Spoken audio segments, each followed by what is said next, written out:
Ready to go? Yes. Ready to Ready go? to Ready to go? Good evening, ladies and gentlemen. Welcome to the Londonderry Town Council meeting. Today is March 20th, 2020. It is 7 p.m. Please rise for the Pledge of Allegiance. I pledge allegiance to the flag of the United States of America and to the republic for which it stands, one nation, under God, indivisible, with liberty and justice for all. Ladies and gentlemen, please remain standing. Our first responders and our plow, DPW, snow people worked round the clock tirelessly for 36 hours. Let's take some time, think about them and their families, and thank them. Thank you.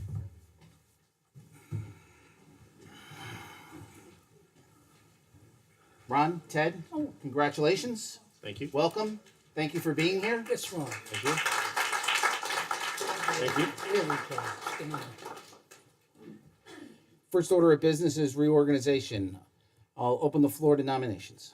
Mr. Chair, I'd like to nominate John Farrell as chairman. I will second. All those in favor, signify by saying aye. Aye. Nay? Any nay? I'll open the nominations for vice chair. I'll nominate Chad for vice chair. Second. All those in favor, signify by saying aye. Aye. Any nay? Congratulations.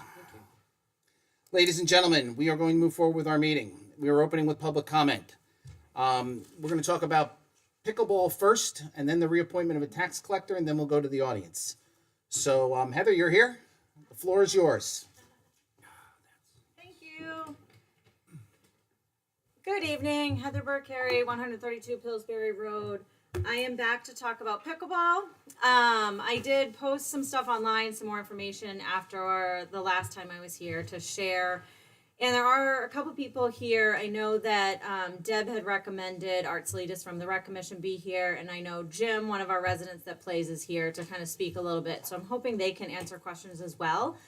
I did want to answer two questions that came up online to me. One person said they asked if it was only for seniors, and that's not the case. I don't even know. I think Jim has the number of people that are playing nationwide, but it's all ages, and that's the benefit, and that's why we want to bring it to town so everyone can get outside and involved. And then the other question was whether or not the location was set on the one that we had discussed last year, West Road, and that's not necessarily the case. We're open to whatever works to bring it to town to kind of help Londonderry be a leader with the sport. So I don't know if Jim or if either of you want to speak, share a little bit.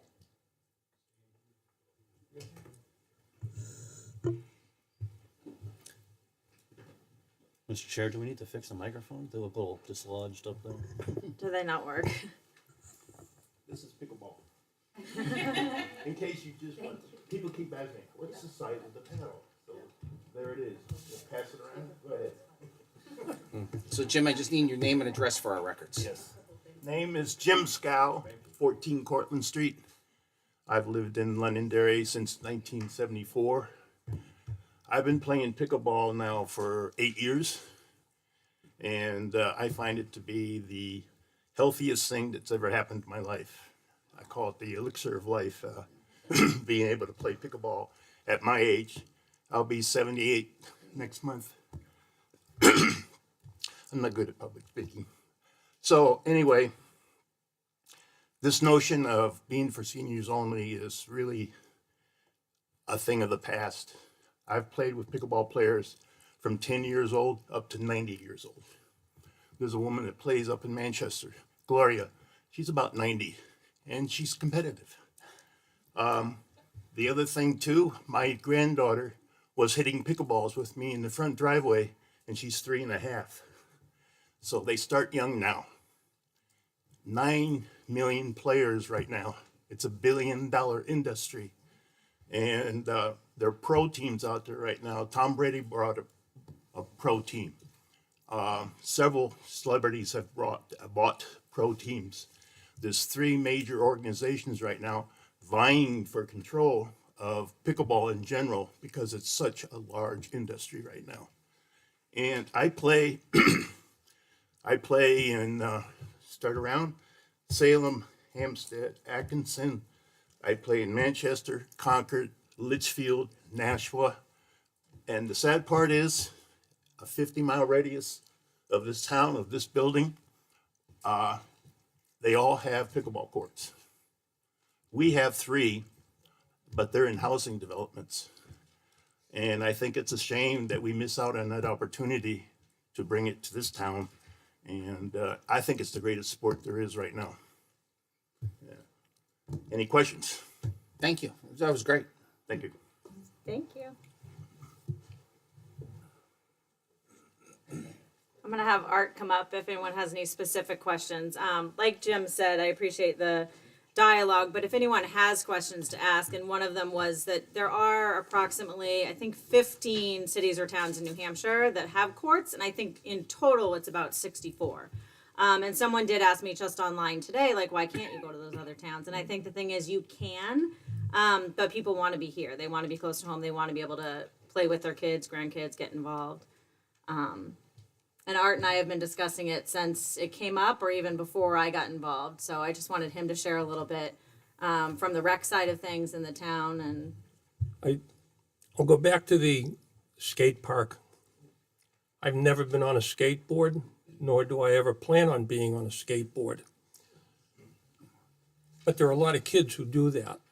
Kids used to be, if those of you that remember before the skate park, the kids were up at Shaw's and whatever stores around, they were skateboarding on the sidewalks. And you can't catch them because they're too fast because they're on the skateboards. So, you know, they were causing some havoc. They were going down Mammoth Road. I know we had one report of a kid going down Mammoth Road. It's nothing to do with me, but the skate park is used all the time. Kids are there all the time. I see people that are in their 40s there. I see people that are in their 30s. It's not just for kids. And I think it's just, this is another opportunity to offer recreational activities to people in town. And that's my whole impetus of it. And today I was thinking that as an educator, and I was talking to Heather before, that, you know, people with disabilities can play pickleball. They probably can't play pickleball against the professionals, but they can play pickleball against people of similar physical capabilities.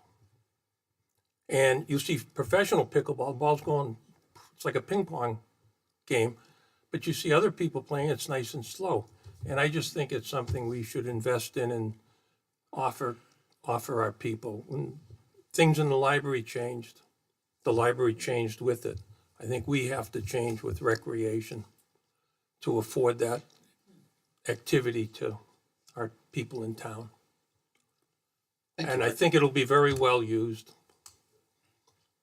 So, do you have any questions of the rec director? Yeah, please feel free. Have we looked into the areas where we could put it in? The area that we looked at, parking for me is a big one because we can't build anything without appropriate parking. And we looked at West Road, next in back of fields 4 and 5. And there's a little parking, there's an area where about 10 spaces people can park. And it's not used much by the soccer groups. And we walked out in that area with the town engineer, and he thought that we could probably fit between 5 and 7 courts back there. So it'd still be in one area. Some people have said to me, why can't you put it up at Nelson Road? There's no more room up at Nelson Road. We're pretty well packed. But down at West Road, there's room.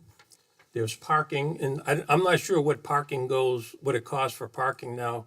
Back in the day, it was $1,000 a space or something for one parking space. It's $5,000 now. So Probably close to that. I mean, the cost of asphalt's gone through the ceiling. yeah, so utilizing current parking would be a great idea. yeah, and that's why I thought of it at that location. So And there's porta potties there, and you really wouldn't need, just so people that might be listening or here understand the size. On one tennis court, you can get 8 pickleball courts. 4. I apologize, 4. So, and someone had mentioned that, like, if you were to paint 2 of our current pickleball courts with pickleball lines, you can get 8 courts out of that. So size wise, that's what you're looking at. And then as far as supplies, maybe just a small shed that, you know, house necessary items, but overall. The problem with painting the courts is, by state standards, we have 4 tennis courts in town. School has 0. And I think the state standards are somewhere between 16 and 20 for a town our size. So we're behind in that area. And I think that would put the high school tennis teams use our courts after school. That's their home because they don't have courts. So And I believe, it's, not to interrupt, but there are some guidelines where if there were pickleball lines, then they couldn't host certain tournaments based on guidelines like sanctions. So we don't want to take away from one sport. Someone in town did mention, and I don't know a lot about it, but 126 Harvey Road, closer to the airport, as another possible location. I don't know too much about that, so. We'd have to look at where that is. But that's why the one we had looked at before with our DPW, the engineering, it just seemed feasible.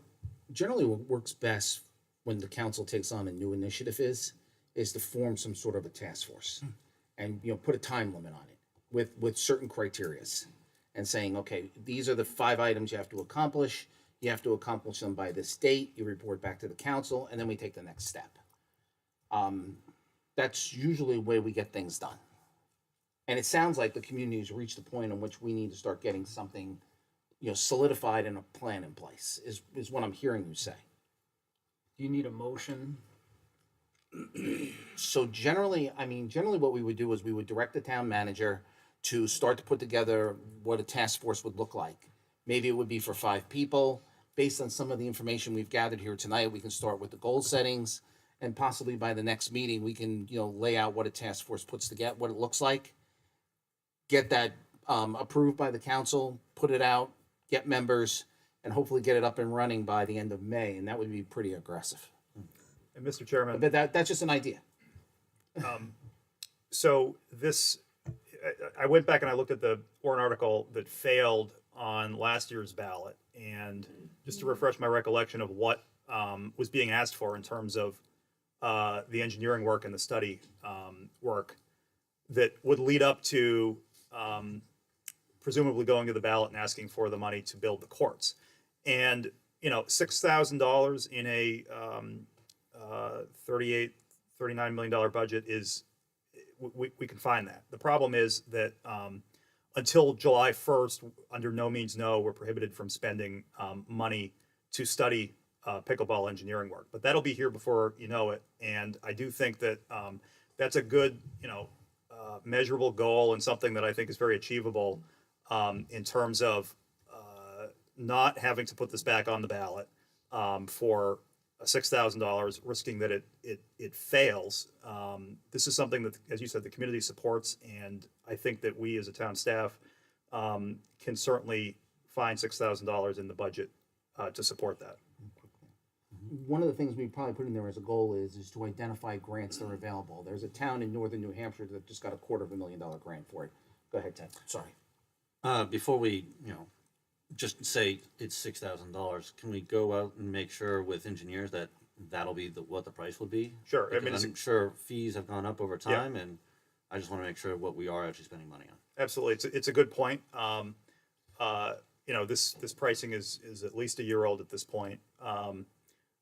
And before the town were to spend $6,000 on something like this, we would typically do an RFP or secure quotes. Good. Yes. We have an engineer in-house. Why don't we try to save some money and see if we could have our in-house engineer take a look at West Road and get quotes? It's a good idea. I would just need to make sure that we're not legally prohibited from paying that engineer based on the no means no, the fact that this failed. But that would certainly, since they're already on retainer, if you will, make sense. So step 1 would be criteria for a task force. What that may look like based on what we know today. Get some input from people like Heather and Art and Jim. see if we can put something together for the council to look at on April 10th. Now, just because we're having a task force doesn't necessarily mean that we're going forward. We had a task force for a town pool. No one sees a town pool around here. You know, we had a task force for a dog park. There is no dog park. So that doesn't mean that we're running out and we're building pickleball courts. We're going to go figure out how to go get money from other people to help us build pickleball courts will be one of the goals. Absolutely. Okay. I'm sorry. Is that the direction you guys were looking for? Yeah, you said we're getting pickleball courts. No, just kidding. My one question though, Well played. on the task force, would there be a town council member or someone from the town on them? And I ask because at the last time I spoke, I did mention the land and water conservation grant, where they would conceivably, if we were to get it, they would reimburse the town half for that. So that type of grant, but there had to be someone, they could only dialogue with me so much because there had to be someone specific from the town as a contact person. We can either have a task force of 5 to 7 is usually effective. A council member may be on it. A council member can be a liaison to it, and that would be your avenue to the council. Okay, so even a liaison. And we can define that criteria when we define the task force. Okay. But the answer is anything's possible. Okay. We're just starting. Okay. Anything else from the council? Anything else from the public on this subject only? Sir? Yes, sir. Is this on pickleball? Yes, Jim Green? Yes, Jim. Please come up to the microphone, Jim. Just a name and address, Jim. Jim Green, 22 Sugar Plum Lane, Londonderry. Yes, sir. I'm the chair of the Senior Resource Committee. So I'd like to just put some numbers before you. Certainly. Right now, for folk between 55 and older, there are nearly 8,000 residents of town that fall in that category. I'm surprised it's that low. Yes, but right behind them, in the 35 to 54 group, are another 7,500 people. And if you think of all the recreational activities that are available to seniors, are you done thinking about it? You mean the town pool? Yeah. The town pool, sometimes it get filled after the winter's over, but, it's just not that much. And one of the big things that helps seniors to stay healthy is to have activities that keep them fit. The longer we can stay fit into the aging process, the longer we live. And the less cost there is to town for the ambulance services and the rest of that. So I would just say, I think the need is right next to imperative, and I would back it entirely. So Thank you, sir. It goes back to the old saying, body in motion stays in motion, body at rest stays at rest, so. yeah, until you get to one where there's no other option but rest, right? Okay. Thank you, Jim. Thank you very much. On that note, So we form a task force. so what we've asked the town manager to do is to bring back to us on our next meeting a framework that we can start from and start pulling it together. Awesome. Thank you so much for the time. You're welcome. Thank you. Okay, before we go to the public with anything else, we have another item we need to take care of. That is the reappointment of the tax collector. So I'm looking for a motion to reappoint Allison Parsons as the tax collector. She is our current tax collector. I have her contract here. It is a 1-year contract. So moved. Second. Any questions? All those in favor, signify by saying aye. Aye. Chair votes affirmative. Let Ms. Parsons know that we have renewed her contract. Thank you, Mr. Chairman. All right, so ladies and gentlemen, we're going to move to public comment. I'm going to remind some folks of our procedure for public comment. The following rules of procedure have been adopted by the Town Council of Londonderry to govern citizen input during public hearings and during public comment sessions may be enforced at the discretion of the chair. There shall be a time limit for each individual speaker of 5 minutes. Speakers are not permitted to donate time to other speakers. During public hearings, speakers are required to limit their comments to the topic which is before the council or the board, or which is the subject of the hearing. During public comments, speakers are required to limit their comments to matters of public concern relating to town governance. The following conduct is prohibited. using profanity or vulgar language or gestures. Using language is likely to lead to a disturbance or disorder because it insults or demeans any person, or which, when directed at a public official or employee, is not related to his or her official duties. However, citizens have the right to comment on their performance, conduct, and qualifications of public figures. Interrupting other speakers or engaging in behavior that disrupts the meeting, including but not limited to applause, cheers, and jeers. Engaging in behavior that threatens or intimidates others. Addressing the council or the board on issues that do not concern the services, policies, or the affairs of the town.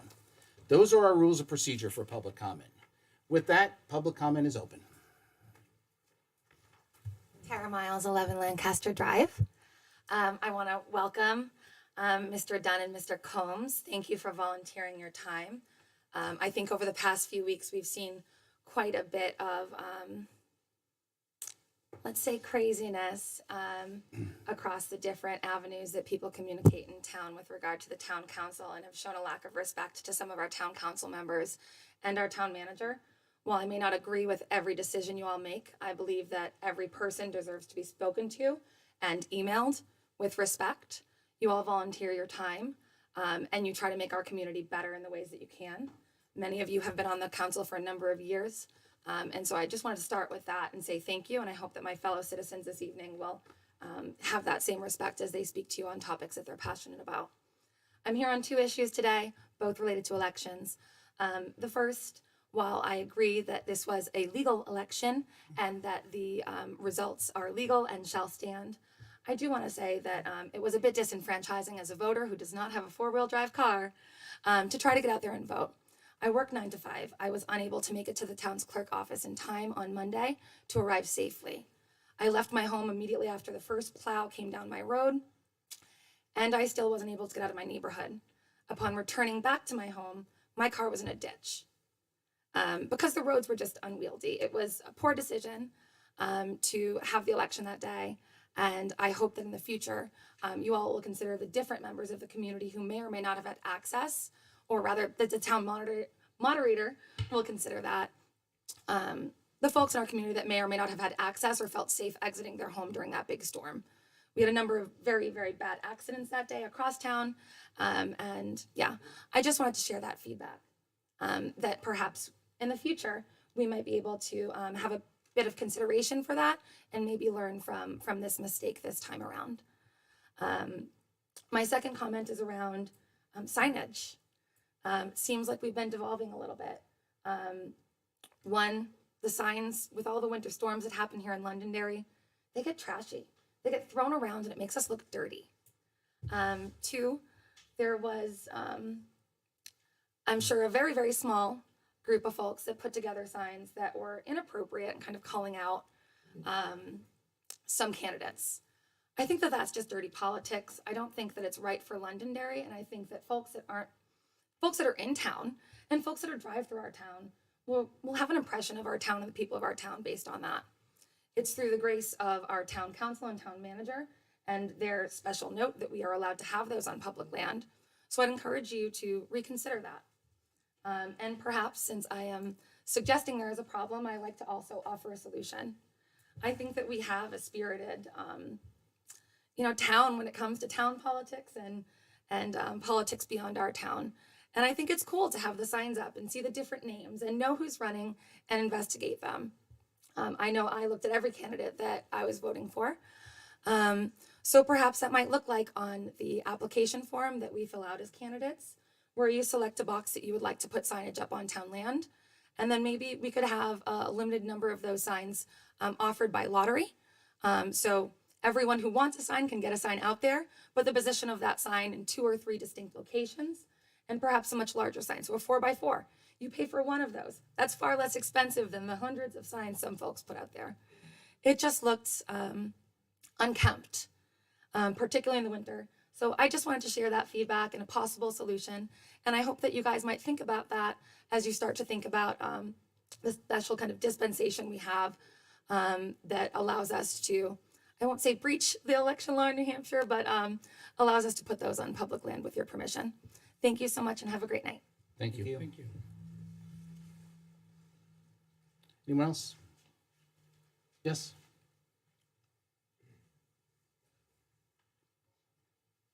Here comes the Grinch. May I please have your name and address? Yeah, just a second, please. Yeah, take your time. Ann Champa, 28 Wedgewood Drive.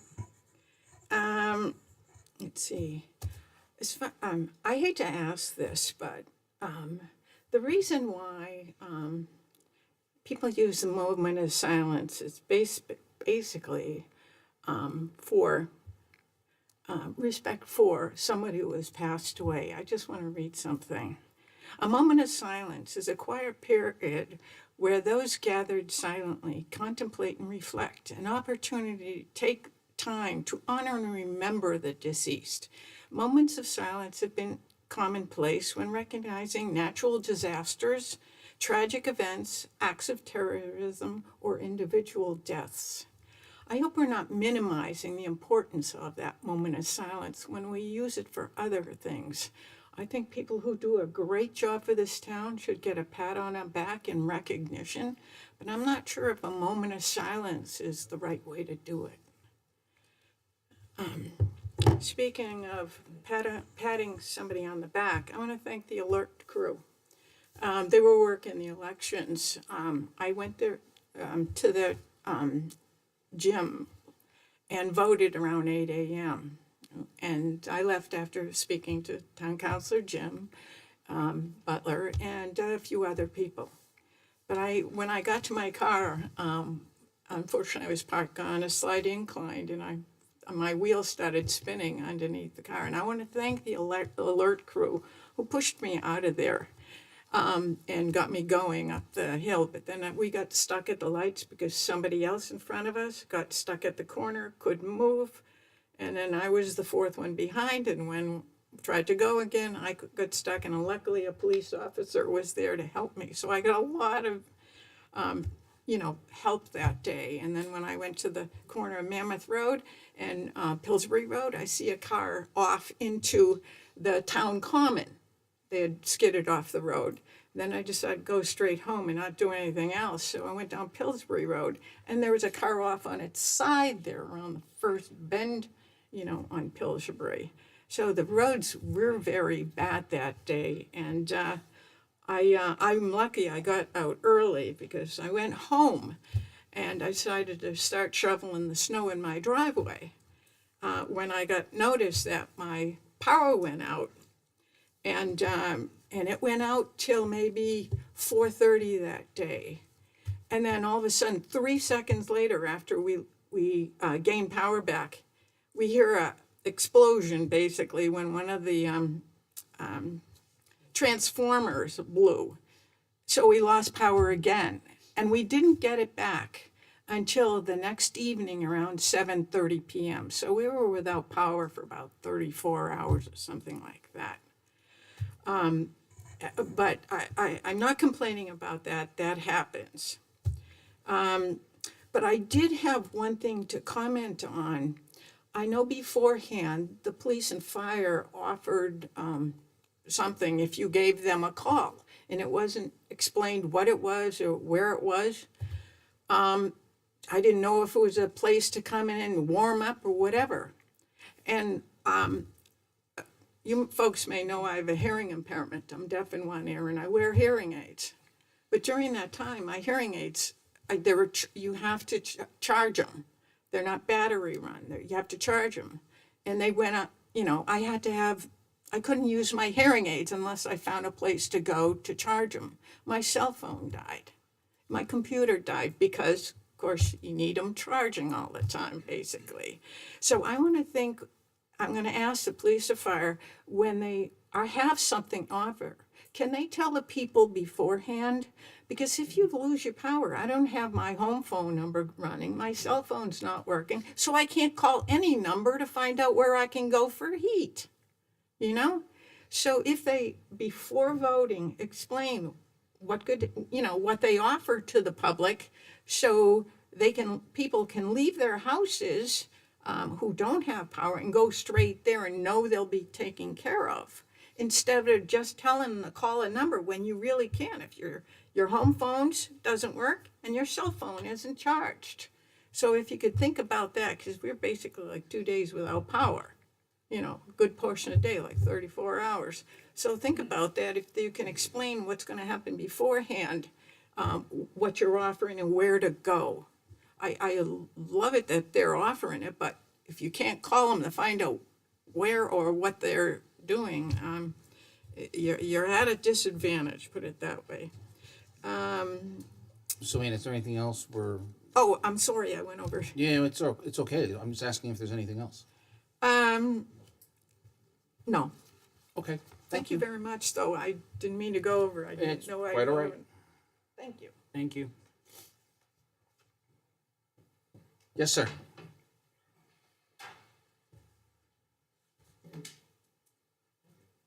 John Wilson, Tranquil Drive.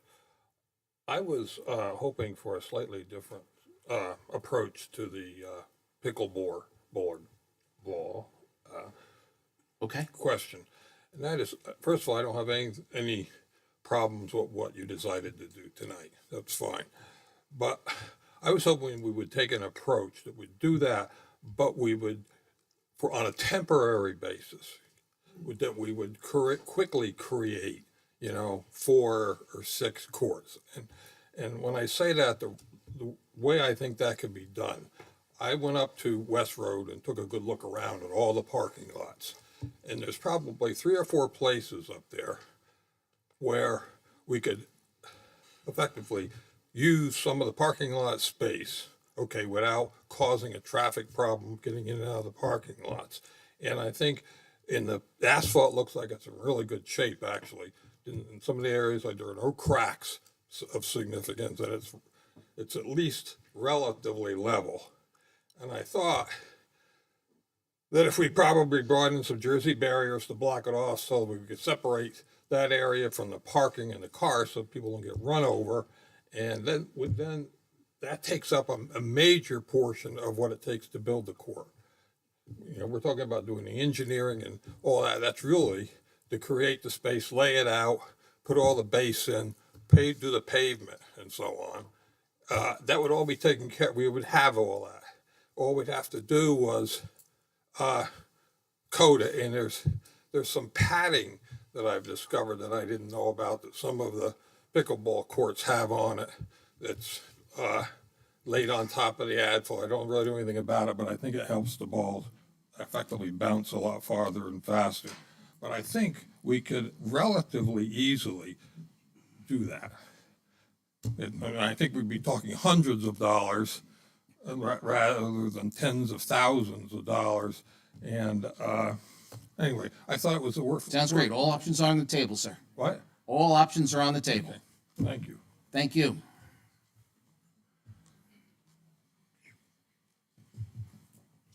Anyone else? Public comment.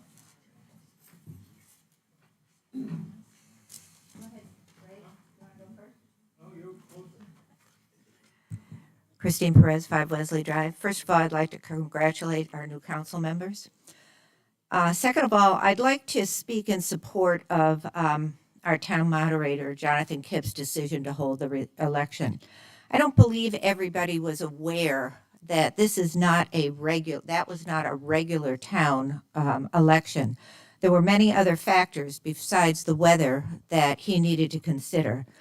Londonderry was trialing new machines. I believe we were one of only two towns in the state. The machine people needed to be there. Representative from the Secretary of State's office were assigned to be there as well and needed to be present. There was also a very cumbersome verification of the machines that needed to take place 2 days later, so volunteers had been set up to have that happen. There were a lot to be considered, and I think, unfortunately, the weather got away from us, but I just think people think it was just the weather, and I want to thank Jonathan Kipp for taking all of that into consideration. The next thing is at the last town council meeting, the concern about the taxpaying residents not being able to use town offices, but yet the LSC was allowed to meet on March 1st, and that was after the new ordinance, or whatever you want to call it, was put into effect. So I will assume that they will not be able to meet at the town hall again. They are a sanctioned group, sanctioned by the town council. If you're a sanctioned group, there are different rules for sanctioned groups. You can review that with the town manager, but sanctioned groups have different rules. Well, I actually sent an email to the town manager on the 7th, the day after the meeting, and once again, I received no reply to that email. I purposely don't call because I know the town manager is busy. I figure it's easier to send an email. He can get back to me when it's appropriate, but it's been 2 weeks, so. And finally, the last thing I'd like to bring up is there have been many verbal and written false allegations and threats, both made by a member of the council over the past weeks. They have all been reported to the Attorney General and are on record. We, the residents, deserve better of our elected officials. This, too, is very concerning and sad.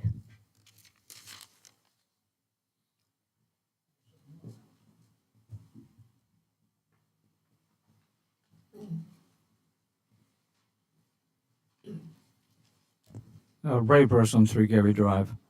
And I won't take much time, but I just want to say that the idea of pickleball is a great idea.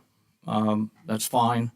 But when we're thinking about spending some money, which is just maybe a small amount of money, maybe $6,000, not a big deal. But there will be some engineering and so forth that has to go into that, which will take up quite a bit of that. In the meantime, we have a lot of engineering to do in regards to water, municipal water to the town of Londonderry. And we hear a lot of talk about it, but I wonder where that money is coming from and whether that has been taken into account. I'm hearing about $9 million coming to the town of Londonderry. We hear about a 30-inch water line that's supposed to be coming down from North Londonderry. Where is the town's plan in regards to that, and where is that money coming from, and what action is going to be taken?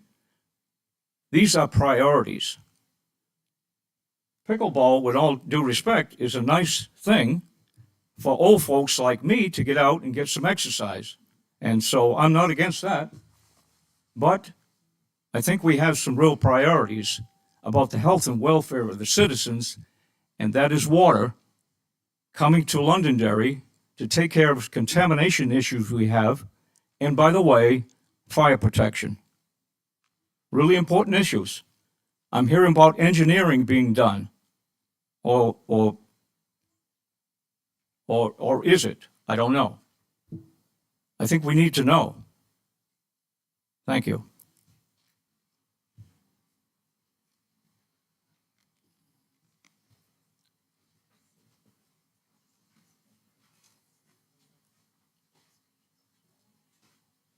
Glenn Douglas, 6 Overlook Ave. I'd just like a clarification on an email I sent earlier about the roll call votes, which are required under town council rules, charter. What's considered non-procedural votes? So that we all understand, because I've already had several people ask me what that is. That's the first one. Second one, I'd really like to get a copy of the town council rules and know when they were adopted, because the website I run, townunderground.com, actually posted the town council rules, and pretty much none of what I heard is in those rules. So I'd like Well, to they were know. adopted in 2017, and I'm sure the town manager can get you a copy. So you're going to update your town council website page with new rules? These rules have been in place since 2017. And if you want to go to the town council page, you can see that you have FY12 rules posted. And again, be happy to have the town manager get you a copy. Okay.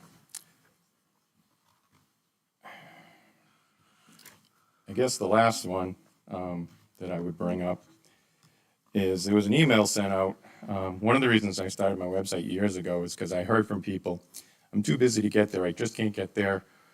Wanted to know what was going on, and there was an email sent out a couple of weeks ago that pretty much said it's a long-standing practice of the town council. Those wishing to address the council and the public have been required to attend council meetings and speak in public comment. The town council chairman has consistently and liberally permitted public comment and is often lifted or relaxed in favor of that. If there's an extreme extenuating circumstances, you can contact the town manager, who will contact the town council and get an exception. And the reason this was brought up is because apparently the town council refuses to put any emails, letters that are sent to the council into the minutes, which is the record, according to state law, of the council meeting. So if you can't get to a meeting and you send something for or against pickleball, your opinion doesn't matter because you can't get here. If you work second shift, your opinion doesn't matter. You can't get here. The fact that you have to ask in advance to have your opinion registered with the town council, I believe is lacking at best. And as far as the council rules and the signage, I'm not a big fan of some of the signs that are in town. But we used to have signs at a farm down the street that everyone complained about. And everyone said that's his First Amendment right. I would strongly suggest you review anything as far as restricting a person's right to free speech in town. Thank you.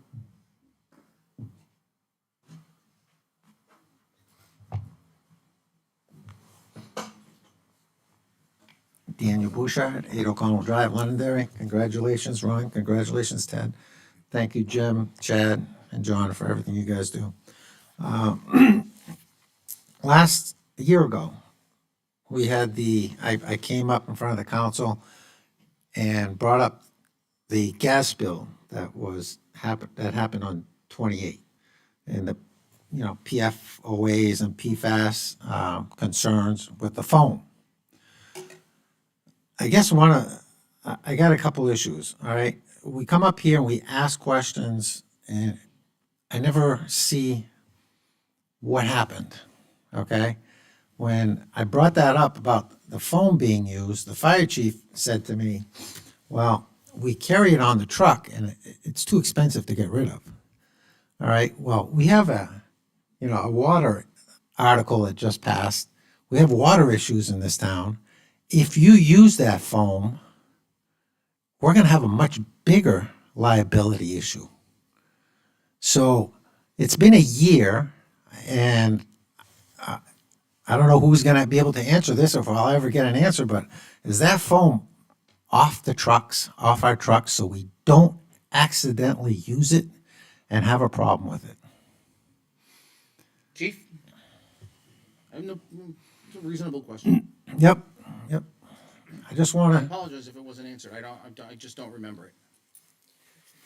So the state has put together a program that the foam that Dan has talked about has been basically transferred out, and there is a new type of foam in. The new type of foam is not as bad as that foam was, but it's still not the best foam that's out there. The new truck that we're going to get, we are not even going to carry Class B foam on it at all. It's just going to be Class A foam, which is used on regular combustibles, because we find that the tanks that we're storing that Class B foam in now is barely used. And what it does is it corrodes the insides of the pump workings and all the electronics inside those tanks. So right now there is 4 trucks that carry the Class B foam on it. Going forward, we are going to get rid of the Class B foam, and if we need to utilize what they call a foam pro pack, it's something that you put the inductor in outside the vehicle, and you just suck the foam out of the buckets themselves, or we'll use the airport for mutual aid if it's needed. Okay, that to me is still an issue if we're still going to have that foam be on a truck. I mean, if one of your homes catch on fire And That's not what's used in. Okay, but- Class A foam is used, the Class B foam is used on flammable liquids, so, vapor barrier, so what the Class B foam is made to use for is if you have a spill of gasoline, the gasoline is on fire, it's made to make a blanket over that gasoline to stop the vapors from escaping and to suppress the fire. So a truck going down High Range Road, we have an issue with the truck spilling and there's a fire and you use that Class B, possibly all those wells could get contaminated. There's a possibility all those wells could be contaminated if that foam gets used. If we It have could a also be contaminated by the gasoline or whatever leaks. Right. Okay. But And what so- I'm just, I bring this up because Valid points. I've It sounds like the fire chief's trying to remediate things as it's getting released to him. I just think That's that, progress. I just think as a town, we're still open liability wise if we're carrying that foam. We should get rid of that foam so that it's not an issue, period. Okay, because if there's an alternative, then let's do the alternative. I mean, I think that's what he's long term, as long as we keep that foam around and possibility for that foam to get used, we're going to have land that we're going to own and wells we're going to own and, in the community. Okay. And while the fire chief's here, another thing I had brought up was our solar panels at North Station. Okay? When I brought that up, I thought that was a great idea that we had solar panels. And then I found out they don't work. They do work. They do work now? They've always worked. Well, that's not what you said at that meeting and I can go back because when I brought that up The saying news is they work. that it was great, all right?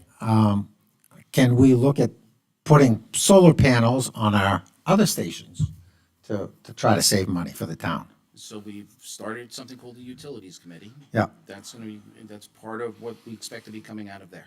Yeah. I'll also note, Mr. Chairman, that the town is eligible for a $70-something thousand energy grant through the state, and that is one potential use of those funds. So how much does that help us, Chief, with those solar panels up at North End? It's hard to tell, Dan, because I don't see the utility bills. The utility bills come straight to the town. I know I'm working with Dave Wally because these solar panels have been in question for a while. They were put on because the North Station was built off of a federal grant. Yep. It was back when President Obama was in office, and it was a federal Reconstruction Act. So that whole building was paid for with the federal grant. So we had to use materials that were made in America. We had to use green materials. So a lot of the things that are in there are geared towards that. So me, along with Steve Cotton back in the day, we worked on, because we didn't think they were working to the capacity that they should be working for the sizes that they were. Steve brought in several companies to look at it and said, yes, they were working and performing the way they were supposed to. I've spoken with Dave Wally fairly recently, actually, and we are going to utilize the company that we have now doing all the different utilities in the buildings to go look at those again to make sure they are performing to the peak performance. But I don't think, it's not as if the whole building's going to run on them. I think it probably runs, probably the lighting, maybe some of the appliances and stuff like that, but it's not a big scope on what that does up there. Okay, thank you. So Dan, I gotta start moving things along. Yes, I'm sorry. That's okay. The last thing I want to touch on is that you have to look at the vote that just took place. We have an incumbent that lost pretty bad. The council, I see all the time say, transparent, we're being transparent, okay? Yet at town meeting, the town manager said that the fire department and police department were reorganized. I look at the agendas and the meeting minutes, I don't see anything where it was out in the public. I mean, the school board. Sorry, what was the question?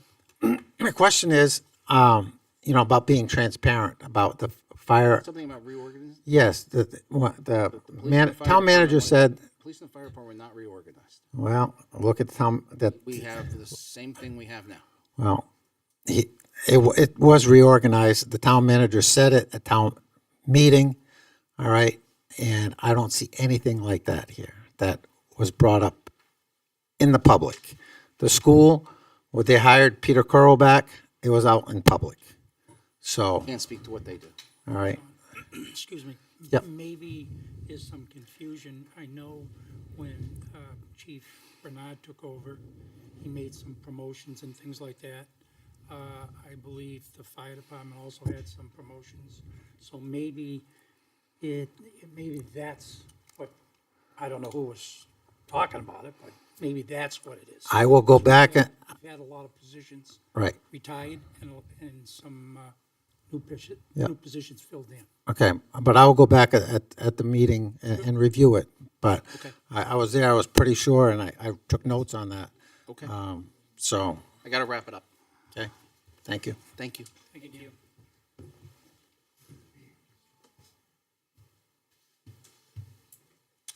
Anything else for public comment?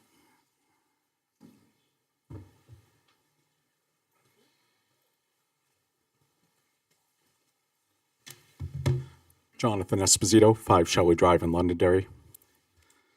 It's very interesting to hear that there are select groups of citizens that are authorized to get approval from the town council to utilize town hall or other meeting spaces owned by the town.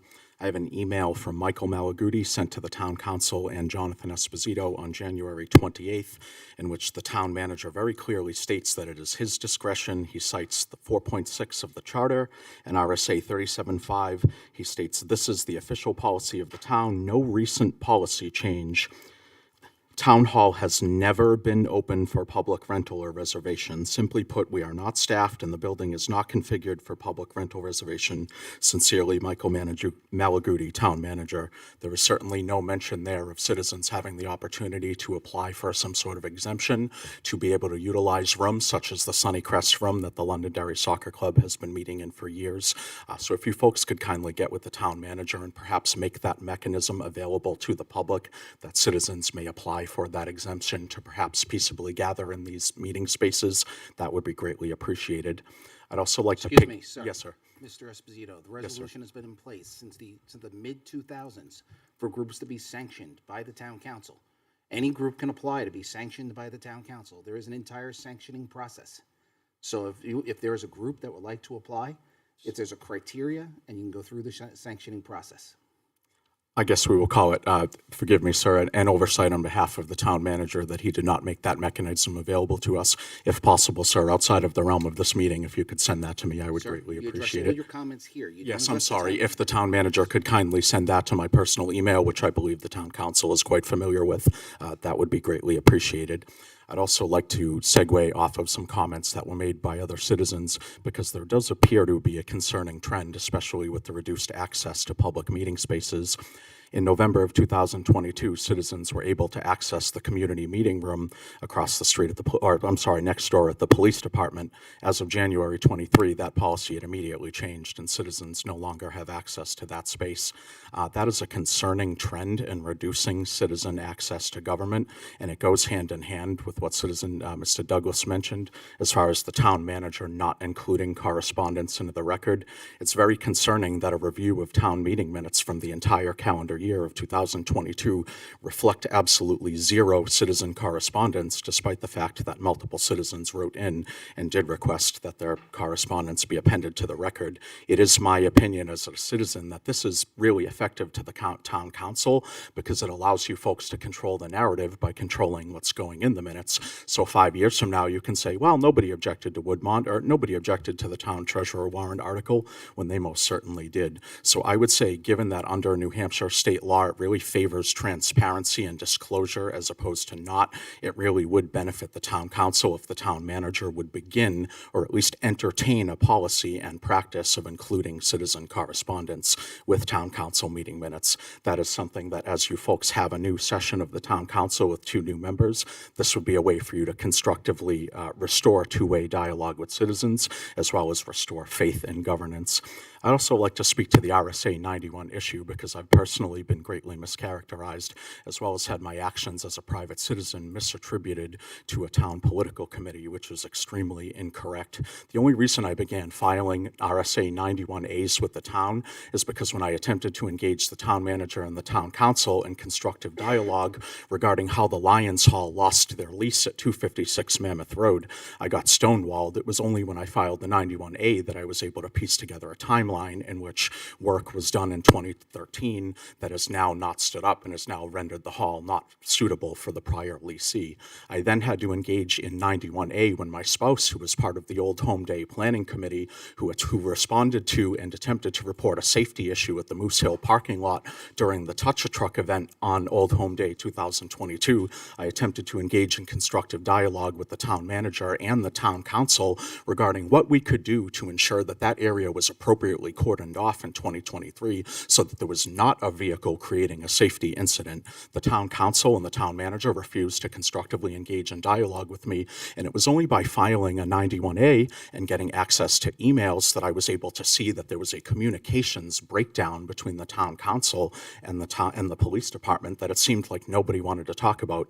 I'd also mention that despite the fact that my wife was involved in Old Home Day planning, when she asked to be part of any follow-up discussion that occurred between the town manager, the town, or volunteer groups and citizens that participated, she was effectively shut off from that dialogue. I actually had to file another 91A with the police department simply to prove that she had in fact called requesting 2 responses to a safety incident, because the town police chief stood up here and said, well, I'm not aware of any safety calls occurring during Old Home Day. It was only RSA 91A that I was able to bring that to public discussion. So given the fact that citizens have recently placed their trust in me, apparently by writing me in for a town office that I'm going to swear in for tomorrow, it would behoove me, as well as you folks, if we could have more constructive dialogue going forward. But that dialogue has to be two-way. I shouldn't have to use 91A to enforce you to engage in constructive dialogue with citizens. Thank you very much. There are no applause. There are no applause. We read the rules to you. Is there anyone else for public comment?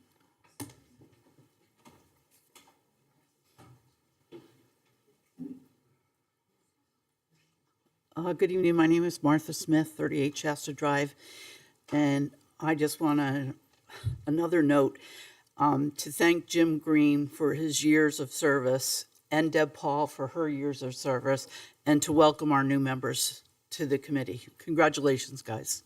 Thank you. Thank you. Thank you.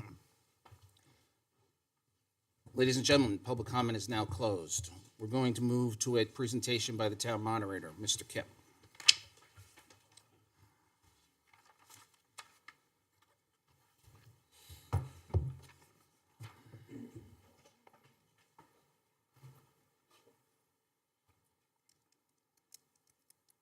Thank you, Mr. Chairman.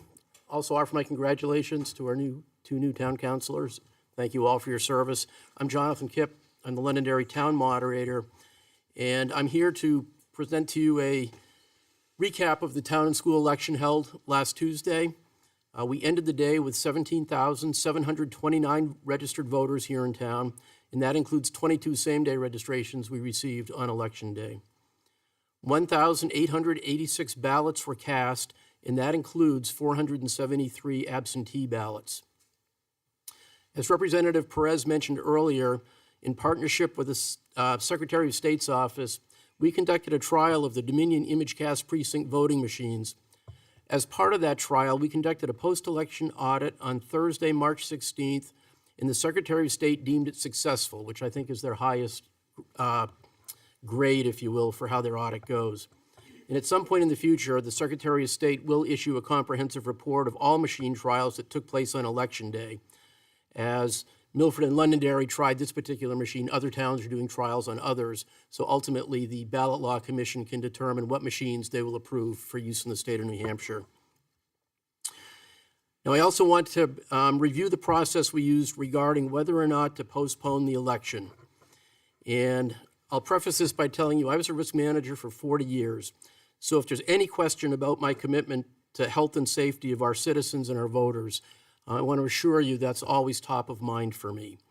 However, the process we used is dictated by statute as follows.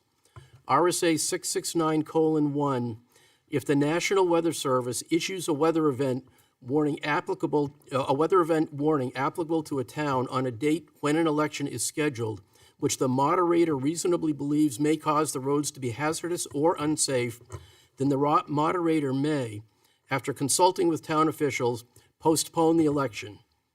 To the extent practical, prior to making a decision to postpone, the moderator shall consult with the governing body, the clerk, and as appropriate for the circumstances, the police chief, the fire chief, the road agent, and the local emergency management director. The decision to postpone shall be made on the day immediately prior to the election at any time before 6 p.m. If an election is postponed, the rescheduled election shall take place 2 weeks following the original date. So that would have been a week from tomorrow, the 28th of May.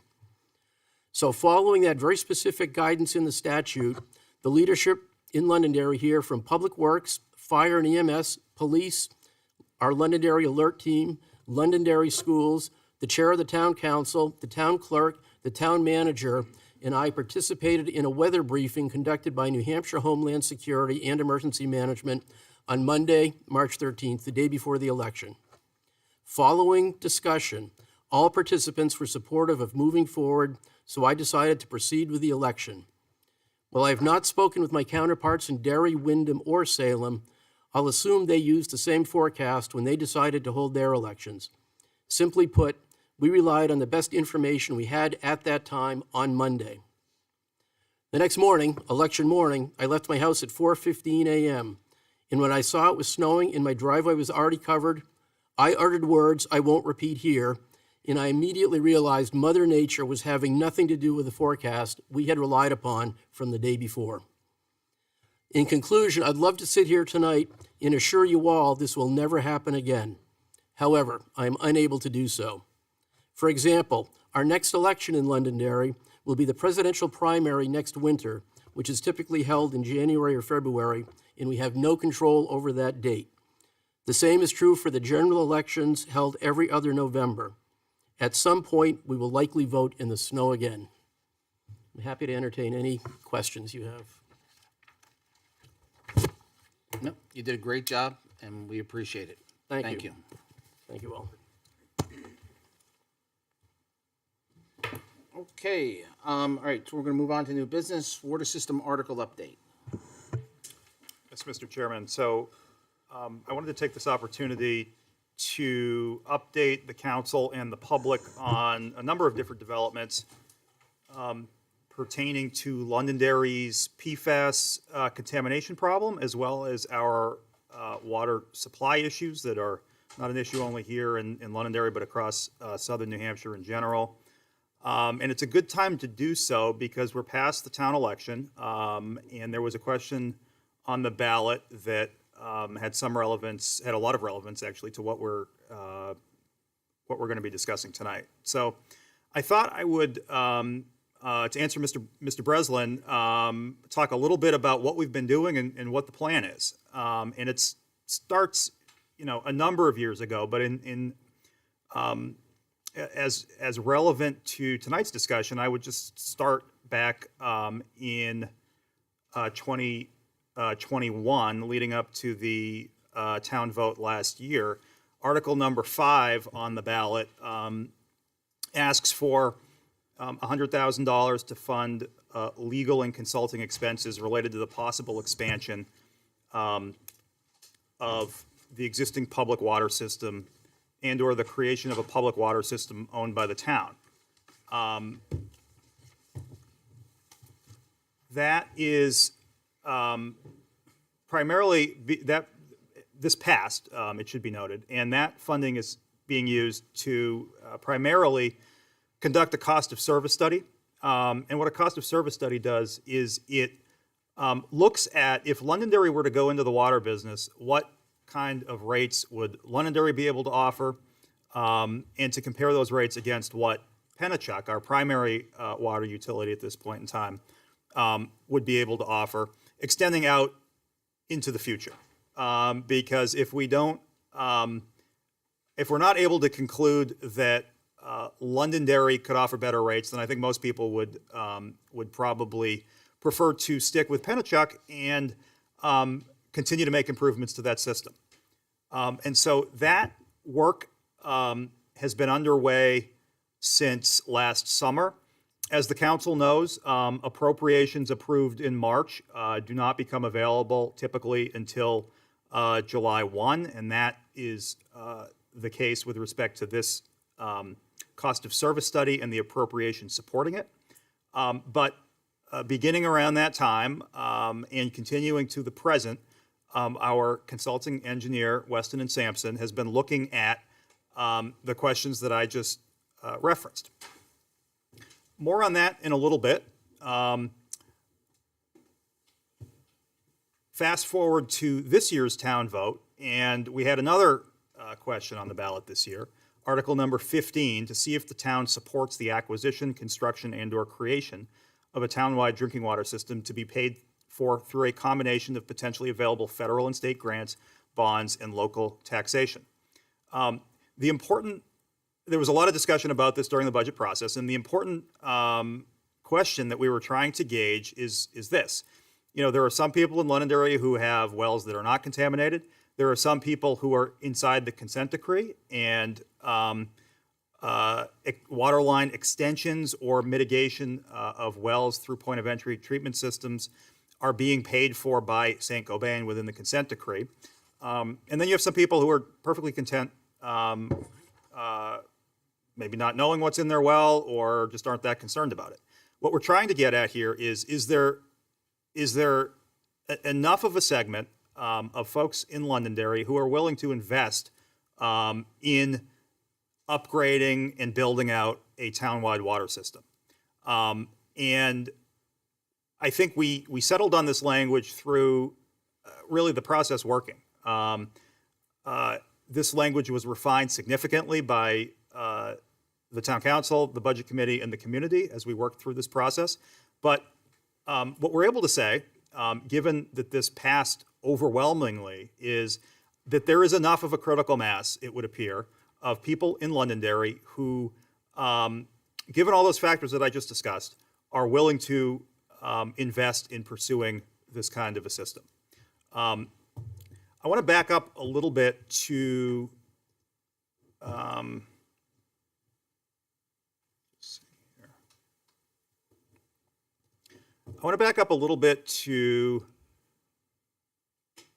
how we got here.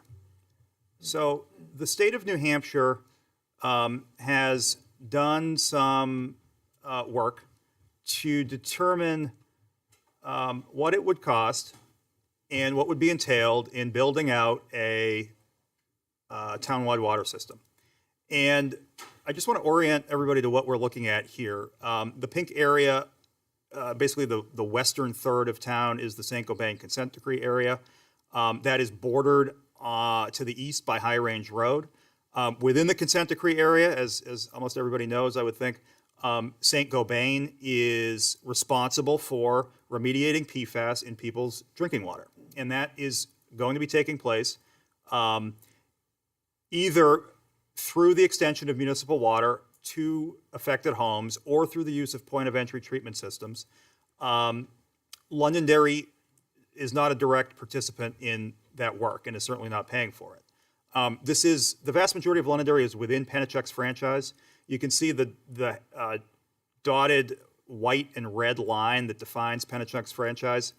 And this is the area where most of the PFAS contamination in town exists. You can see a little bit easier here where the contamination is centered. And if you look at my cursor, you can see that it's not highlighted quite as well here, but this is High Range Road. To the west, these folks are being taken care of by Pennachuck. To the east, there's still a lot of contamination, particularly right in the center of town. And we want to get these heavy areas of contamination remediated, also in this area. And so we've been working with DES to look at what it would take to build out this system. And I think the recognition that everybody has come to is that we're not saying yes or no to a $200 million water system. What we're really doing is saying yes or no to incremental extensions of this system to address the hardest hit areas that can be reached most easily. And it's important to recognize this is a key concept that is going to be relevant to what I'm discussing. In order to run municipal water to the neighborhoods that it's required to run water to under the consent decree, Saint-Gobain is going to have to extend and upgrade the supply of water down High Range Road into Londonderry. And that work is shown here. The discussions that we've been having with DES are focused primarily on this area because that's where Saint-Gobain is going to be extending the water main first. And Mr. Town Manager, I can also tell you that it's not on this chart, but people have seen in the field that Pennachuck is on the artery roads to the west of High Range Road, digging pilot holes, testing for ledge, all the way out to Wiley Hill Road. So just... That's exactly right. And that is the geotechnical work we believe that is being done in anticipation of the work that I was just referencing. And we've gotten a couple of inquiries about that as well, Mr. Chairman. The idea is that this is really the low-hanging fruit in town because you literally have people who are on the west side of High Range Road within the consent decree area who are being provided for under the consent decree. And then directly across the street, you have people whose wells are just as contaminated, and yet they are outside the consent decree area. We have looked at this from all angles in the past year, working with Tom Burek, who is an attorney with Sheehan Finney. Tom was the commissioner of DES, so he knows this well. And we have sought to assure ourselves that there is Londonderry does not have the ability to sue Saint-Gobain directly. That was Attorney Ramsdale's conclusion a year plus ago. That was my conclusion when I was representing the town. And that has been confirmed through additional due diligence that Attorney Burek has done.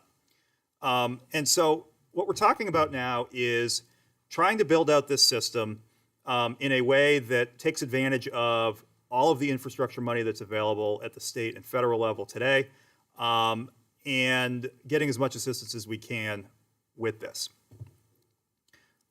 Here you can see, this was put together by our GIS manager. This is a representation of which areas Saint-Gobain is proposing to address by water line extension and which areas Saint-Gobain is proposing to address by point of entry treatment system. The water line extensions are green, and it's in these two areas.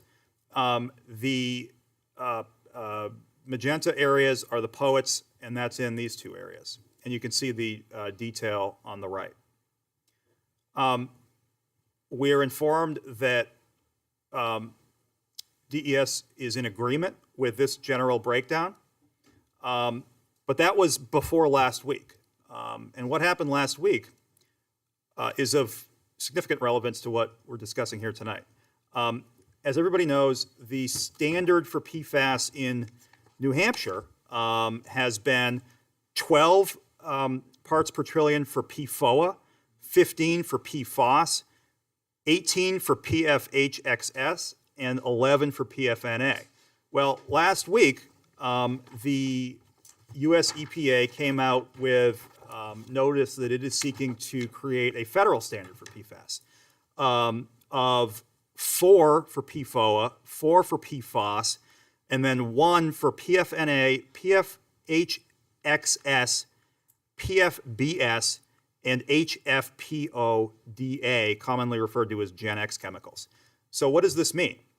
It means that the assumptions that have been used at the state level to regulate PFAS, to fashion the consent decree, and to work with Saint-Gobain in approving or not approving what they want to do under the consent decree to mitigate PFAS within the consent decree, may no longer be accurate.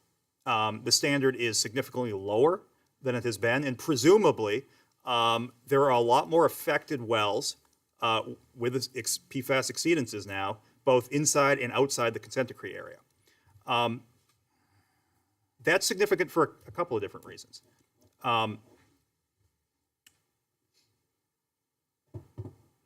Bear with me, Mr. Chairman. So what's the chances of, we probably need to pull DES back into town, pull a workshop back into town in a larger room, and what's the chances of getting something done before the summer, so before folks leave and go on vacation, we can start getting the community more engaged? Yeah, Mr. Chairman, that's a great question, and I think it's an opportune time to do that because we've really been waiting for the results of the study that I'm going to address in a second, and obviously we've, as you know, Mr. Chairman, had an open dialogue at the highest levels with DES to keep each other apprised of how all of this work is going. So I'm certain they'd be more than happy to do that, and I think it would be of some benefit to the community. If we could do something before Memorial Day. Of course. And if we could get a date, work with the schools, get a larger room, get DES in the room, and so people can come and they can ask them the questions directly. Absolutely. That would be great. Now, hold on in. Well, now, Mr. Chairman, the cost of service study.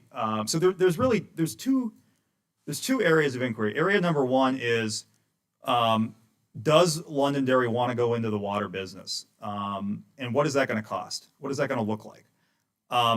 Under state law, municipalities have the ability to acquire, they have to pay for it, the infrastructure of a water utility existing within their geographic boundaries. And so that one of the things that the cost of service study is looking at is what would it cost Londonderry to acquire that infrastructure if Londonderry wanted to go in that direction. So that's one side of this decision. You know, do we want to go down this road? The other side of the decision is that's to acquire the existing infrastructure. But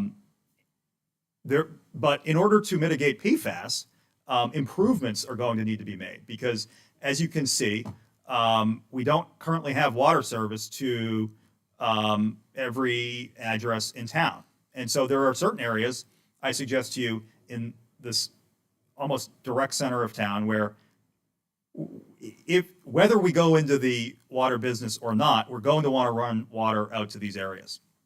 And so that needs to be factored into the decision as well.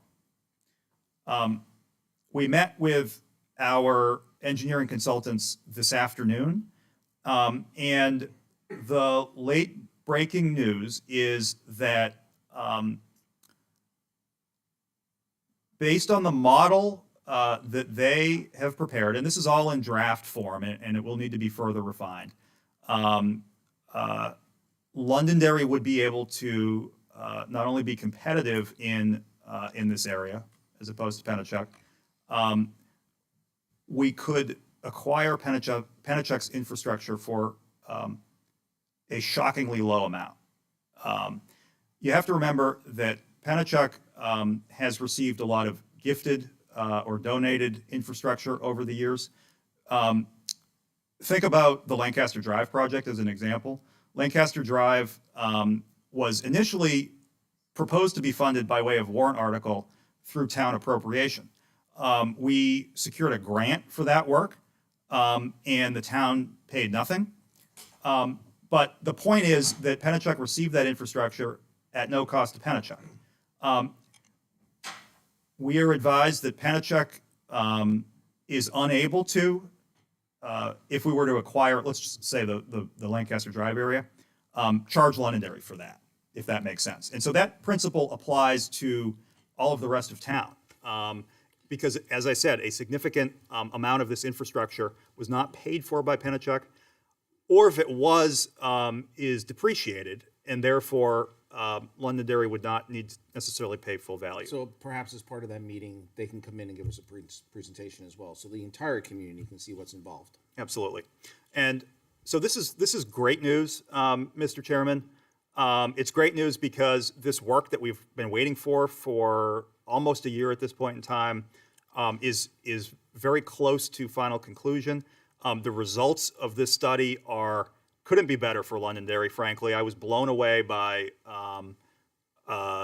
just how favorable the results of this study are to Londonderry, not only in terms of our ability to offer competitive rates to our residents significantly out into the future, but also just the feasibility and how realistic it is for us to be able to acquire Penachuk's infrastructure. This is not a short process. I want to be clear about that.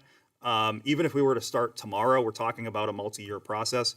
But given everything that's happened and all of the work that's been done, I think we are in very good shape to go into the water business, to take care of the PFAS issue for the vast majority of our residents over time, and to do so more affordably than Penachuk would be able to do.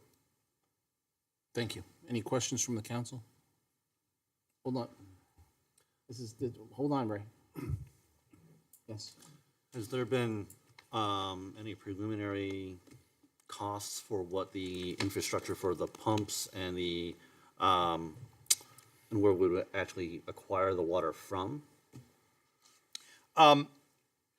Yes, I don't have that breakdown. The consultants have that breakdown. It hasn't been presented to us yet, but all of the constituent parts are broken out, is my understanding, and more importantly, Penachuk has signified assent to the number. So there doesn't seem to be a huge dispute there over that. The other thing I will say is this. Mr. Breslin brought up the $9 million or $10 million thing. I want to talk about that in a second. The number $50 million was also being discussed last summer. The $50 million number is phase one of all of this work. It's really to bring the supply into the heart of Londonderry. That's this pipe down High Range Road. Was last year expected to cost something in the area of $50 million. There were indications that Concord was looking to assist us with the vast majority, if not all of that. That didn't materialize. But I do think that there is the opportunity to take advantage of our relationships at the state level to try to get as much of this phase one pipe paid for as possible. And that's really going to allow us to build out this system in an incremental way that does not hit taxpayers all at once. Yes, Marcus. Any idea how much it would cost us as far as like to run the program, to run the water program, as far as associates, like personnel-wise? Yes, actually. The consultant has looked at that. That's actually factored into the rate analysis that they've done. And there's a couple of different ways to do it. In terms of the operation and maintenance, we could do that in-house. We could hire people to do that. We could contract with someone to do that for us. The advice that we got, and I think it's correct given our current staffing levels, is that we would need somebody full, part-time, what have you, in-house looking over all of this, administering the system.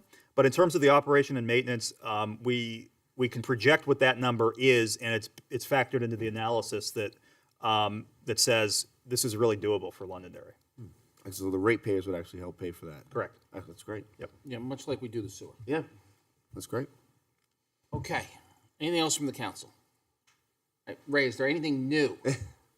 I know water's important to you, so I know. Is there anything new you want to add? It's important to everybody. Okay. Ray Breslin, 3 Gary Drive. Look, I'm not an expert, I'm not an engineer, but I do pay attention, okay? Now, some of the things that were brought up here were about providing for a townwide municipal water system, it seems though to me. I mean, that's kind of what I got the gist of. We don't want that. We don't want that. We can't afford that. We don't want to get into the water business, okay? We don't have the expertise, and we don't have the money to hire somebody to run the thing for us or to buy the pipes in the ground, okay? That's not what we should be doing here, okay? Now, in regards to what we need to do, we do need to have the conversation with the New Hampshire Department of Environmental Services. We have already had, we are continuing to have that conversation with Deb Paul here and myself, as a matter of fact, as a private citizen, do go to these meetings, and we do pay attention, okay? Now, the New Hampshire DES has already come several times to the town of Londonderry to kind of explain this and to help us out and to assist us. But if the town has to have a plan and a vision of what the town really wants to do to address these folks that have contaminated wells, okay? Now, it can't happen all at once. It's going to take a lot of money, and we have to address the most important ones first, which would be west of High Range Road. Now, where's the water coming from? Now, there's probably a couple of different ideas. DES has already paid for this here. We didn't have to pay for that, okay? Now, that's a vision. But the town has to have its own plan and vision also, okay? Now, coming down High Range Road. But we have existing problems here in the town. Okay. Not only with drinking water, with fire protection, okay? Okay, I've already brought it up, so let's not get into that. So let's be clear here. As far as I'm concerned, and I could be wrong because I don't have all the answers either here, but I don't think we want to get into the water business. We have Pennachuck here. We may have some issues with Pennachuck. Like, why haven't they put in the line on Mammoth Road here to address the problem with fire protection in the town of Londonderry? Okay. We need to have that discussion with them. We need to have them come in here and get some answers on that. They want to put a tank up here to supply fire protection for Woodmont. Oh, well and good. They're going to pay half of it. All right. Oh, well and good. Now, this could have some benefit to the town of Londonderry also. But we need to have the discussion. Yes, we need to get New Hampshire Department of Environmental Services in here. We need to get Manchester Water in here. We need to get Pennachuck Water in here. And we need to have the discussion. Okay? Because this is about getting grant money. We need a grant writer to write grants to get the money, and this is federal money that comes to the state, comes to the DES, and then if we put in for it properly, we can get that money. Now, this is nothing new. We should have done a long time ago. Okay. Okay. Now, So we gotta wrap it up. I'm going to wrap it up. Okay. Okay. Now, we have all you folks here. We have the town manager. We're all involved in this. Okay. We can all have the discussion. We can even include citizens in it too. But we need to take advantage of the New Hampshire DES. We need to take advantage of the federal money. We need to get a proper grant writer. And yes, we got $500,000 to put water into, in back of Shaw's, to Lancaster Drive. And we didn't even have to pay for it. Okay. We need to do more. This is extremely important. Let's take advantage of it, please. Thank you. Thank you. Mr. Chair, quick question. Just for clarification purposes, we're not in public comment. This is not a public hearing. So you need to have get your comments to be succinct, please, okay? They aren't succinct. Thank you. I'd like to, I know, Mike, you bring up Pennachuck, okay? We also have Manchester Water. The rate for Manchester Water is considerably lower than Pennachuck. All right, so So Dan, what I want to do is, I don't know if Pennachuck's the right answer. I don't know. If I know, and Manchester I'm just is. bringing this out there. But for let's you. get DES in the room. Let's Yeah. get all the players in the room. Get all the community in the room, and let's get some answers. Because I Because just Ray is right about one thing. It is important. I bring that out because when you listen to the school they pay a lot less for North School being Yeah, supplied agreed. by Manchester Water than they do for the schools down here. I Agreed. have property in Manchester Water, and I have property with Pennachuck. Agreed. And my rate with Pennachuck's a lot higher. So when I'm listening to him saying, you know, we could probably do it, if we can do it cheaper than Pennachuck, then why wouldn't we? Agreed. That's my No, I appreciate it. Thank you. Oh, boy.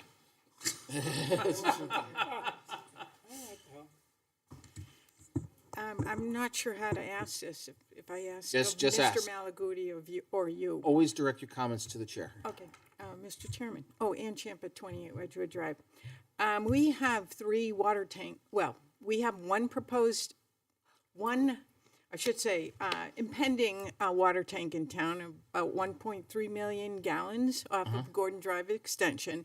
And we have a 2 million and 3 million gallon tanks on Josephine Drive. There's Now, also some up at exit 5, too.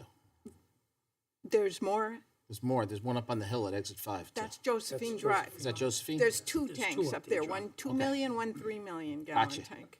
Now, what percentage of that water is coming to London? We have to think about that. A lot of it bypasses us and goes down Route 28 to Derry and points southwest. We don't have access to. How about the water tank that's going to be put up on Gordon Drive Extension? How much is that is available to Londonderry General and not just Woodmont? All great And also, questions. how much water will Manchester Waterworks have, or sell to us, or to sell to Pennachuck for the town of Londonderry? There's got to be some restriction because they can't just manufacture water. So, Ann, there's a lot of that will come out. That's in what the, my questions are. You don't have to talk about it tonight, but just those so he things. has he has a draft report, addresses a lot of that. What I'm saying to him is, get DES in the room. It's Hayner Swan. Is it Hayner Swanson? Weston and Sampson. Weston Sampson. Hayner. So get them in the room and answer all the questions because we don't know what they are. So they're all great questions, though. I just want to know how much I water don't will disagree with you. I Manchester think they're sell to us for us to great use. questions. Yeah, and if I may, Mr. Chairman, I said that I would talk about the $10 million reference that Mr. Breslin. Hold off. Let these folks ask their questions. Oh, yeah, okay. I just want, well, that's what I want to know. Will Manchester have the water made available And to we're us? going. Thank you. We have to bring the people in and have them answer the questions. I don't know the answer. Okay, thank you. Okay. I open the floor up. I'm going to wait until we get through everybody. Martha Smith, 38 Shasta Drive. I'm just curious to know about the area west of High Range that's in the St. Gobain consent decree. When is St. Gobain starting this work? Do you- Well, as a lot of these questions are going to get answered when you get the entire public out there. Yep. The problem is they give us a different answer every time. They've been driving us nuts for, excuse my language, they've been Years. driving us, a little bit, off kilter for, the better part of 8 years now. So I totally agree with you. Thank you. Thank you. Deb Paul, 118 Hardy Road. Congratulations, guys. And thank you, guys.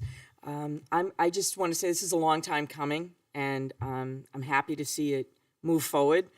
I just also want and hope that when you have your meeting, you take into consideration looking for possible land or water resources where we can either be making man-made more tanks or natural man-made built reservoirs where we'll have, because it is going to be a huge issue, is the quantity of water in southern New Hampshire as we continue to build and more people are using the water. So if you have that meeting, or when you have that meeting, I would really push the fact, not just quality, but quantity. And thanks for moving this forward. I sincerely appreciate it.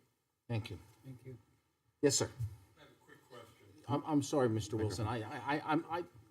It's not my rule. They tell you got to come up and you got to be on the mic so everybody can hear you. So I apologize.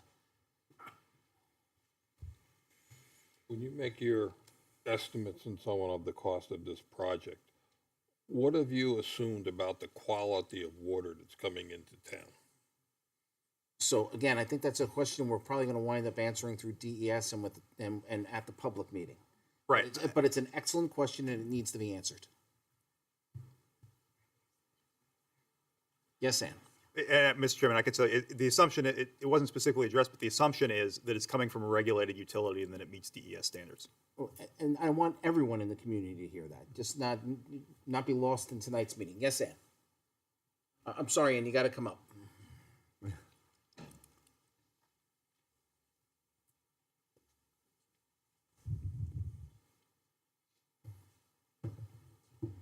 Hi, Ann Fenn, 18 Partridge Lane in Londonderry.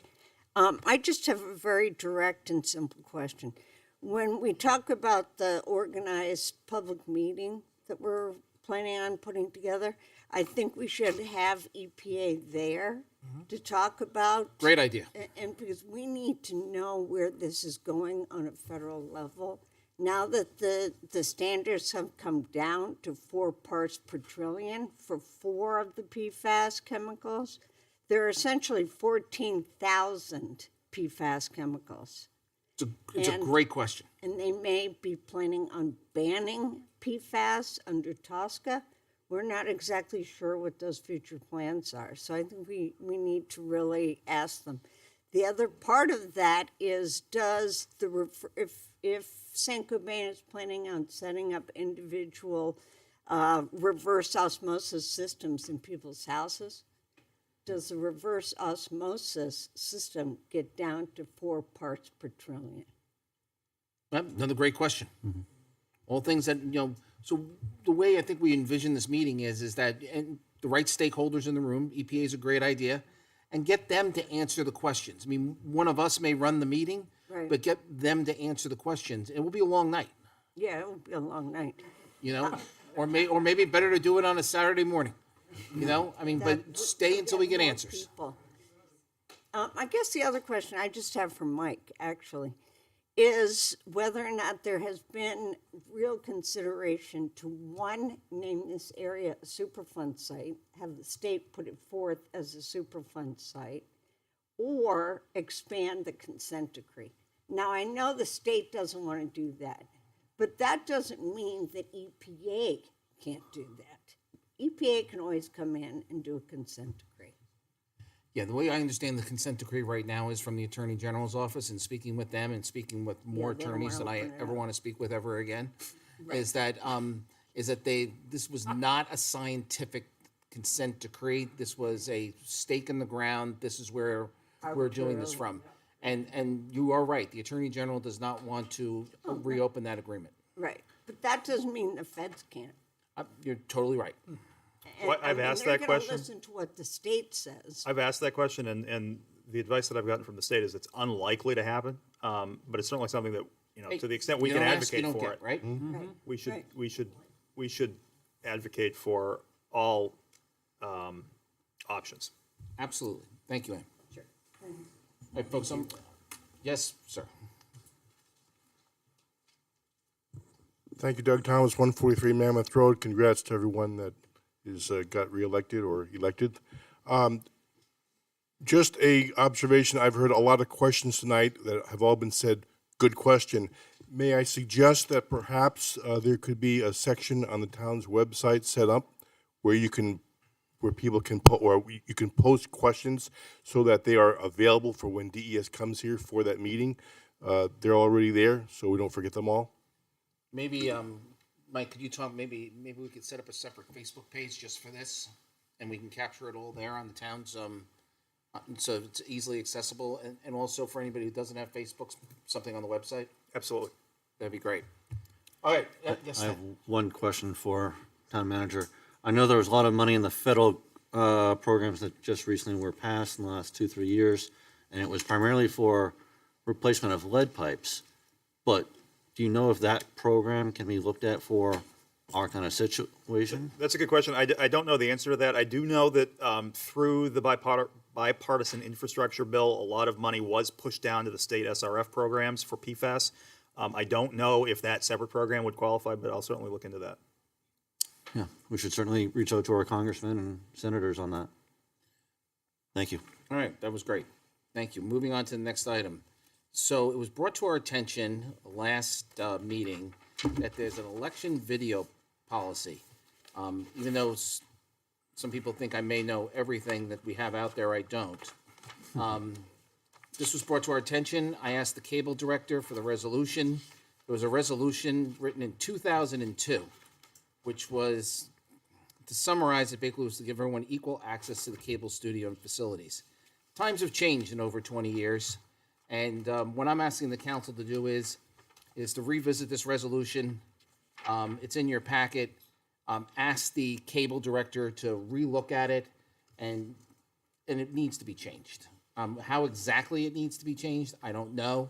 Whether it's, after deliberative session, you can put your video up. I mean, you can put a video up anywhere now today. But we need to make some changes, and we probably need to take some recommendations from him, since he's been running the studio for, over 20 years. And, but what I'm asking the council is to consider either, it's in place. It's more of a new resolution that allows more access is what I'm asking the council to look at. And if you're amenable to that, I'd like to ask the council's consensus to ask the town manager to work with the cable director to come up with a new resolution. Yes. Yeah, I'm in favor of that. Yes. Good? Yes. Okay, that was an easy one. All right, old business, no old business, approval of minutes. I'll ask for a motion from the three sitting councilors, the two sitting councilors to my left, to approve the minutes for March 6, 2013. So moved. Second. All those in favor, signify by saying aye. Aye. Chair votes affirmative, that's 3-0. Appointment of Russ Greenwood to the Recreation Commission. You gentlemen did not interview Mr. Greenwood. I just have the three here vote on it. Perfect. Did you want to make a appointment of Mr. Greenwood? Yes, Mr. Chair. I'll accept the motion. So moved, sir. Second. All those in favor, signify by saying aye. Aye. Chair votes affirmative. Mr. Greenwood, see the clerk and be sworn in. Your liaison assignments will come out tomorrow. If you have, if you look at them and there's something that you want to do differently, if there's something, a board you don't want to sit on, work between yourselves and work it out.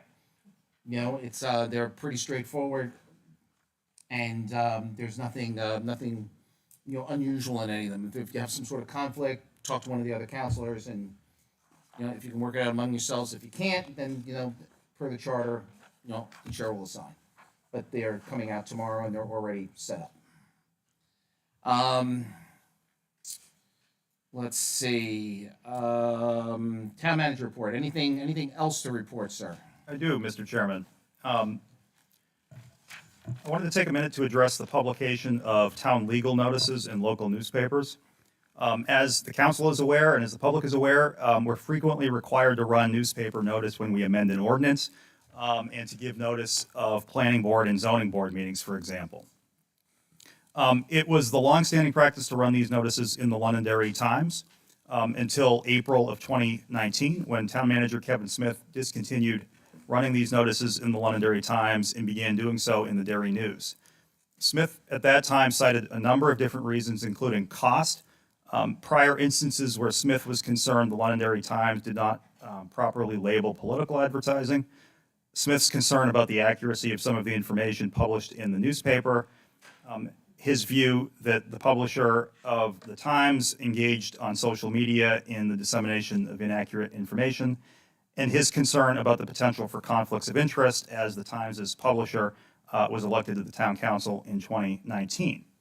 In December of 2021, the Londonderry Times offered to run the town's legal notices free of charge to aid in the helping all Londonderry residents stay abreast of what is happening at board meetings in town. That was the basis of the offer. The Londonderry Times' email continued, "This offer will be available from January of 2022 to March of 2023. I am hoping this will eliminate any confusion the residents of Londonderry might have on where to find town legal notices." I responded as the town's attorney at that time that the town would accept the Londonderry Times' offer, and I noted that the town manager always reserves the right to withdraw the town from such an arrangement at any time he determines it to be in the best interests of the town. I ended my email stating, "The town appreciates this offer and accepts it, believing it will save the town and the taxpayers money for the duration of this arrangement." Mr. Chairman, by the By its own terms, this arrangement with the Londonderry Times will expire at the end of this month. As you know, in what publications the town runs its legal notices is an operational matter and a decision for the town manager. Just as my predecessor made the decision that he felt was in the town's best interests 3 years ago, so too am I making such a decision tonight. I am announcing that the town will continue to run its legal notices in the Londonderry Times and will do so for as long as I continue to believe this is in the town's best interests. Okay, thank you. Assistant Town Manager report. None this evening. Thank you. So, ladies and gentlemen, we announced the meeting schedule for the next two meetings. The next two meetings will be April the 10th at 7 p.m. and April the 24th at 7 p.m. With that, I'll accept a motion to adjourn. So moved. Second? All those in favor, signify by saying aye. Aye. Chair votes in the affirmative, and we are adjourned.